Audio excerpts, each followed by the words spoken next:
Halo YouTube, kembali lagi di Ayo Project. Siang ini saya berada di sebuah MPV legendaris dari Toyota. Ya, apalagi kalau bukan Kijang Innova ya. Ini Kijang Innova tahun 2010 ya, tipe V-Matic diesel tahun 2010.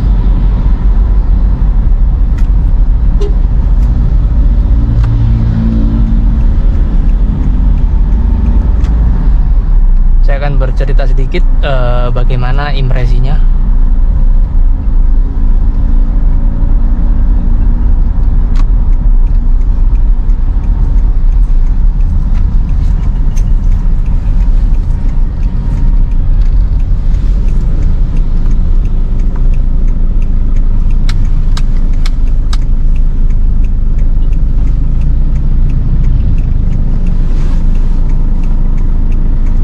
Radius putarnya lumayan oke sih ini seharusnya ya.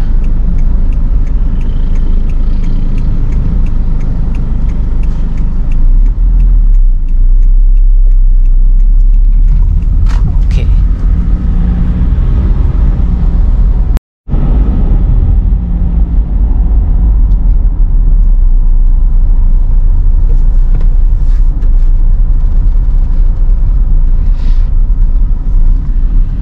Ya, overall mobil ini masih enak banget dipakai, apalagi mesinnya itu masih sangat responsif ya. Mesin 2KD 2500 cc ini.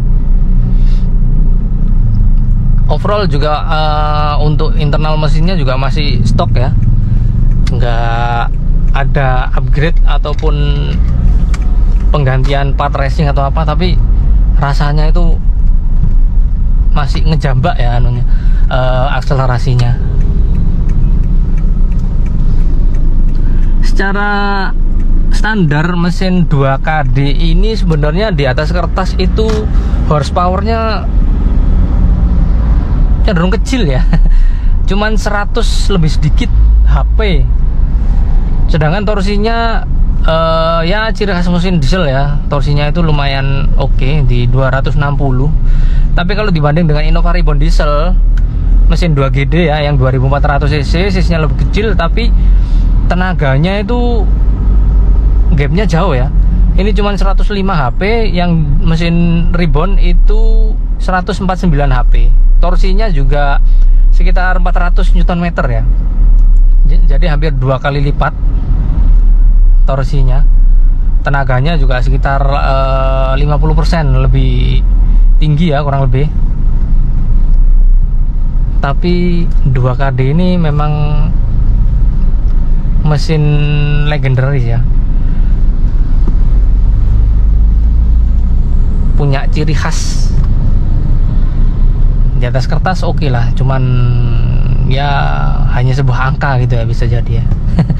Tapi nyatanya juga lumayan bertenaga dan bikin senyum mobil ini kalau misalnya kita berakselerasi gitu ya, apalagi di tol gitu, naiknya itu cepet banget. Ini belum saya coba tes ya, 0 ke 100 kira-kira dapat berapa detik. Kalau di Innova Reborn dengan tenaga di atas kertas seperti itu sekitar 12 detik ya, 11,5 sampai 12 detik estimasi.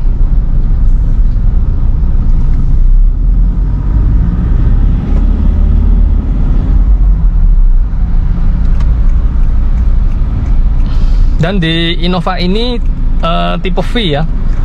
Tipe V itu tipe paling tinggi, tipe top grade-nya sebuah Innova pada kala itu. Pada 2010 ini ada perbedaan ya, mungkin di tipe G untuk di eksterior setirnya. Kalau yang tipe V ini palang 4 gini ya. Kalau yang tipe G 3 palang kayak huruf T gitu ya. Dari speedometer juga beda. Yang tipe V ini sudah Optitron, bentuknya juga manis gitu ya, bagus. Dan ada wood panelnya. Saya sih kurang suka wood panel yang seperti ini ya. Ini warnanya terlalu muda.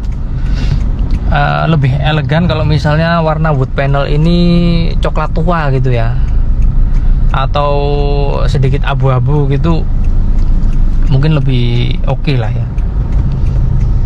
Kalau warnanya agak terang gini kayak bukan wood panel gitu rasanya ya. Ya itu masalah selera sih, nggak pengaruh ke apa-apa, hanya tampilan ya. AC-nya sudah digital yang tipe V, dan ini head unit bukan bawaannya Innova ini sudah diganti merek GVC, dan ini sudah jelek ya. Ada MID di sini ya, itu average-nya 10,9 km per liter. Ada konsumsi BBM real time, average kecepatan. Ini time ya, time pada saat mesin hidup itu terakumulasi terus berapa jam, berapa menit. Ini range bahan bakar, ada kompas, suhu luar, dah.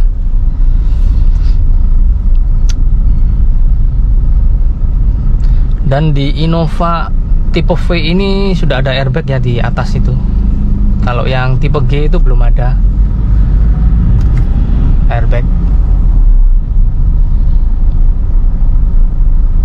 Dan di sini ada tempat kacamata beserta lampu ya. Kalau yang tipe G belum ada. Twitter yang tipe G sudah ada sih, Twitter di sini. Tapi ini walaupun tipe V tapi masih belum retract ya spionnya.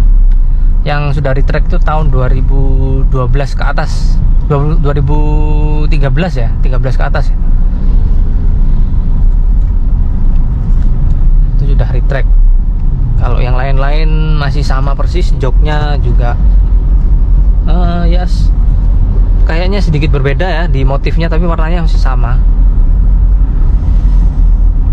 Memang naik Innova itu nyaman gitu ya, nyaman banget mobil ini. Memang mobil keluarga sejati ataupun family man ya, family man yang punya jiwa ngebut gitu ya.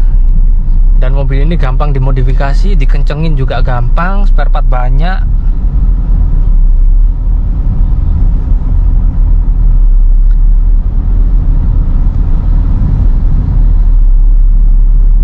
Untuk suara luar juga lumayan teredam ya.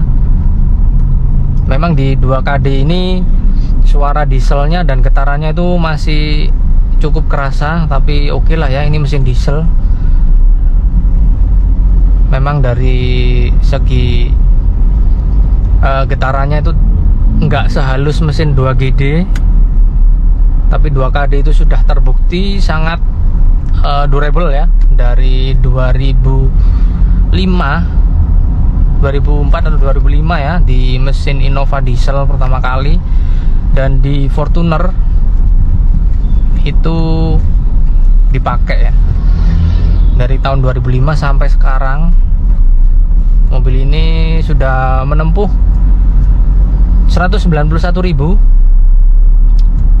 tapi rasanya itu masih enak banget. Soal kaki-kaki juga Innova ini nggak rewel ya, badak, siap diajak tempur. Mobil nyaman, enak, irit. Siapa yang telepon?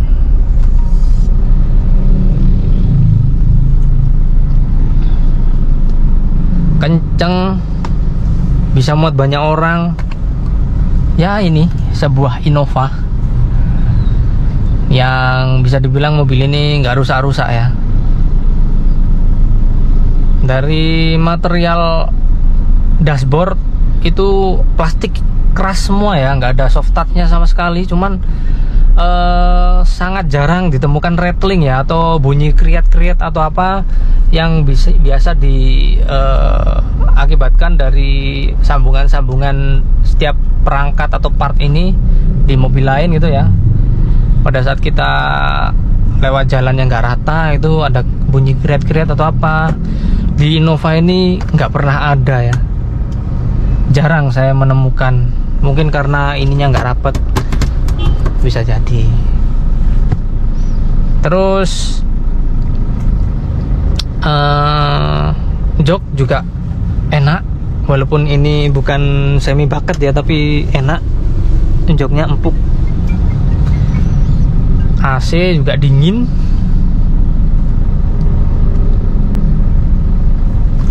Untuk power steering yang Innova ini ya, sampai dengan Grand Innova tahun 2015 itu setirnya lebih enteng daripada Innova Reborn, karena dimensi atau diameter setirnya ini lebih gede ya,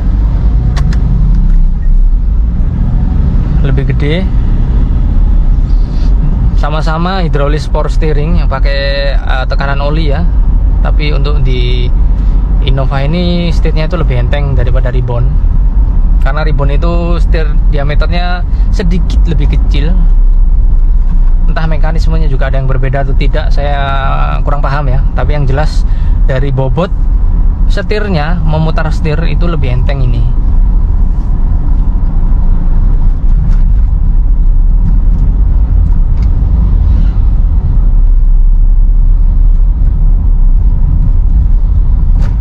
Ya, mobil ini masih di bawah 200 juta ya. Mobil ini dijual Innova V Matic diesel 2500 cc tahun 2010. Harganya nggak mahal, cuman 180 juta. Teman-teman bisa dapat mobil ini.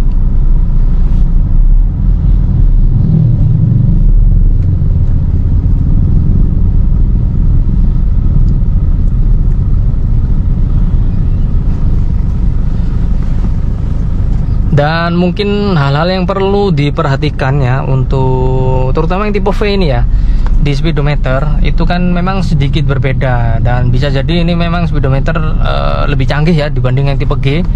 Ini sudah Optitron, sehingga di sini kerap menjadi bermasalah ya.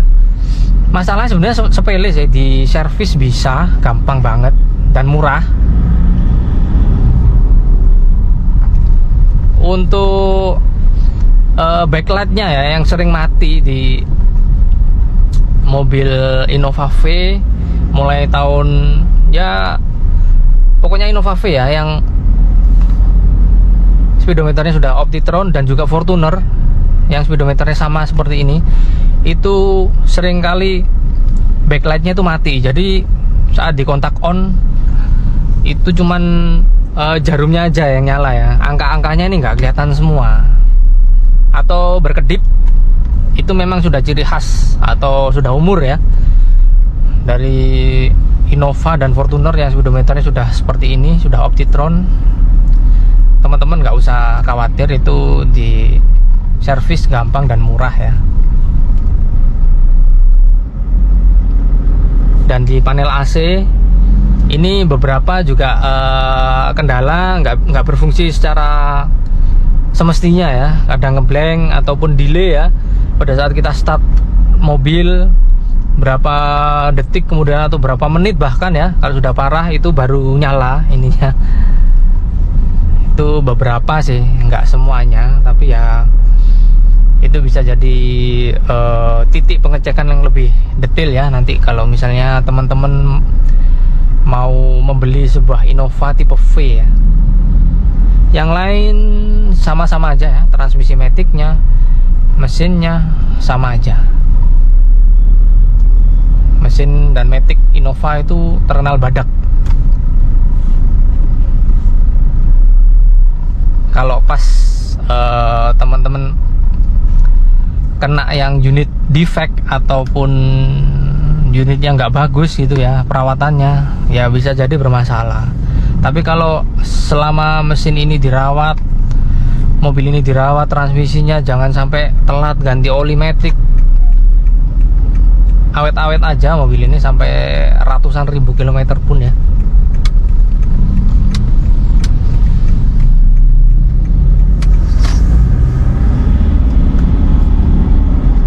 Tarikannya masih enak gitu. Kayak effortless gitu ya di mesinnya ya, nggak begitu meraung tapi seamless. menaikkan kecepatan yang lumayan cepet ya. Bantingan suspensinya juga lebih dewasa ya yang di Innova ini ya. Rasanya yang di Innova Reborn itu terlalu empuk ya. Makanya untuk tingkat limbungnya itu lebih limbung di Innova Reborn sebenarnya daripada Innova ini, karena dari settingan suspensinya Innova ini sedikit lebih rigid. Emang nyaman kalau Reborn dipakai di daerah yang jalannya rusak atau apa, ayunannya itu enak ya, empuk. Tapi untuk kecepatan tinggi, untuk nikung atau apa, itu lebih kerasa limbung ya di Innova Reborn dibanding Innova yang lama.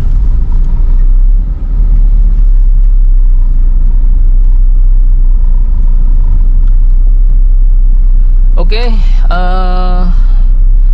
nanti review lengkap dari mobil ini saya akan posting di video selanjutnya, jadi nantikan ya.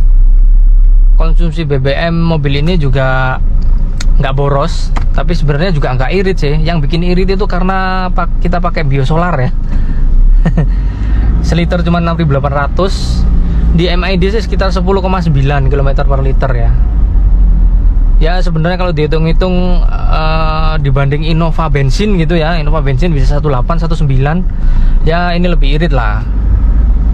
Ditambah lagi harga BBM-nya juga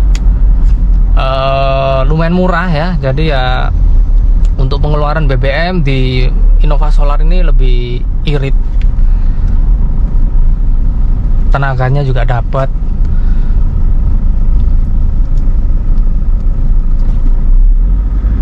Coba tes full. Smokeless ya, di belakang itu nggak ada asap, tapi sudah bisa membuat mobil ini kenceng ya. Apalagi mobil ini nantinya teman-teman bisa remap yang smokeless gitu ya. Ya pasti larinya akan lebih gila lagi ini.